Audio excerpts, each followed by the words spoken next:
यह दक्षिण कोरिया में स्कूल में बदमाशी का नवीनतम तरीका है, सिर पर कोला डालकर मारना। इसे मत पीना। तुमने क्या खरीदा? इसे पी लो। मैं इसे पी रहा हूं।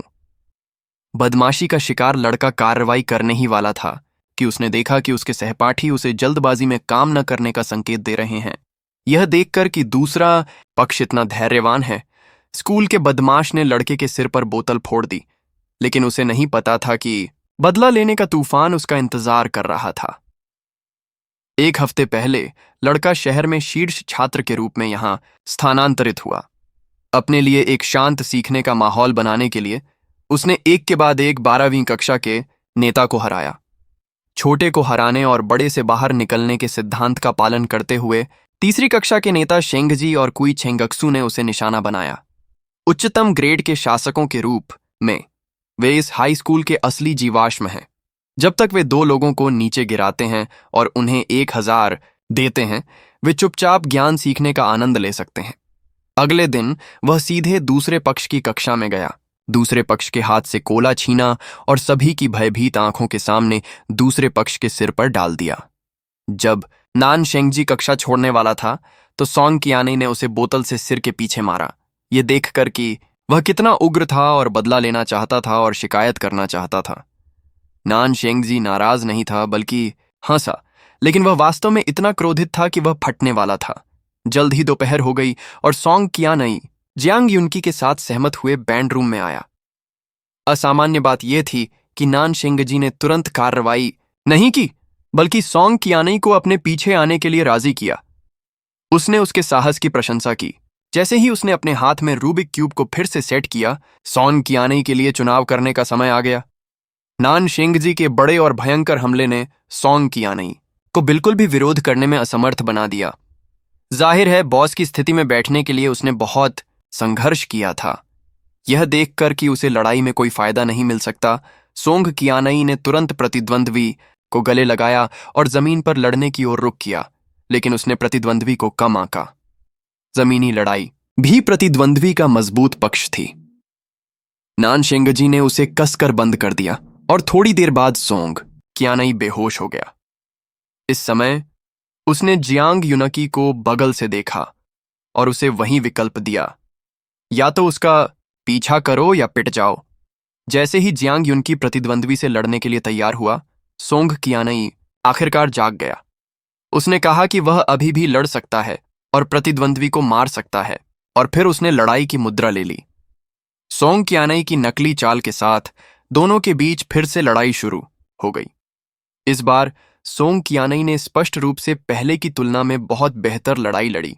कुछ चालों के बाद वह प्रतिद्वंद्वी के साथ आगे पीछे लड़ता रहा, लेकिन अच्छा समय ज्यादा देर तक नहीं चला। नान शेंगजी को उसे फिर से जमीन पर घसीटने का मौका मिल गया, लेकिन इस बार सोंग कियानी से निपटना इतना आसान नहीं था।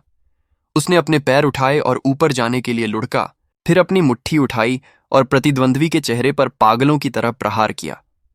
कुछ मुक्कों के बाद नान शेंगजी को पहचानना मुश्किल हो गया।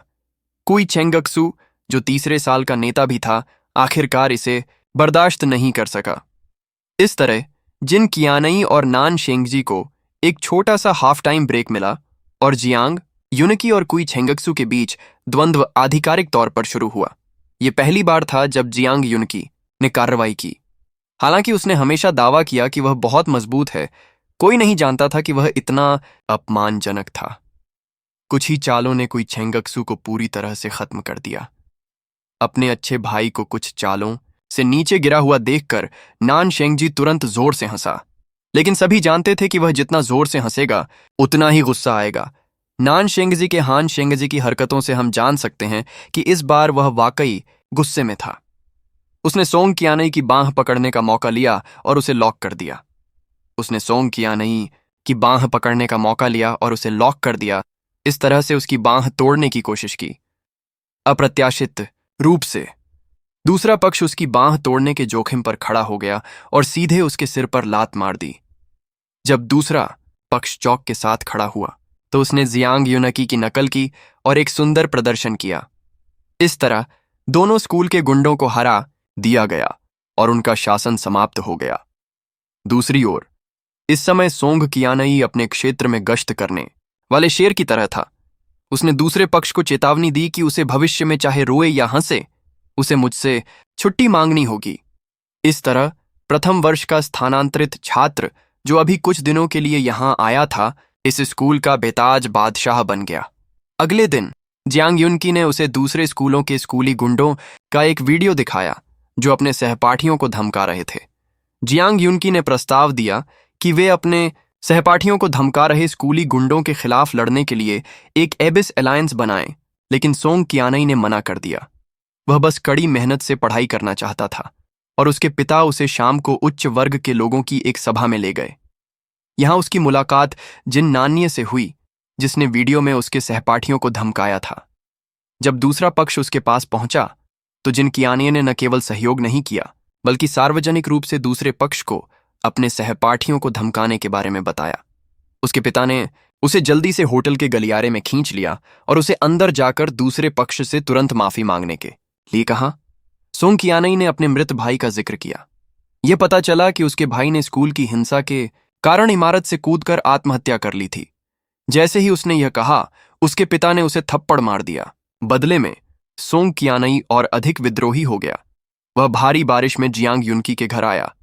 अगले दिन जिन नान्य ने बिना किसी शर्त के अपने सहपाठियों को फिर से धमकाया, लेकिन उसे नहीं पता था कि दो हत्यारे देवता दरवाजे पर आ गए थे। यह सैनमैन गुओपिन नान्याओ कमरा है। क्या आप खुश हैं? ओह, यह आपको दिया जाना चाहिए।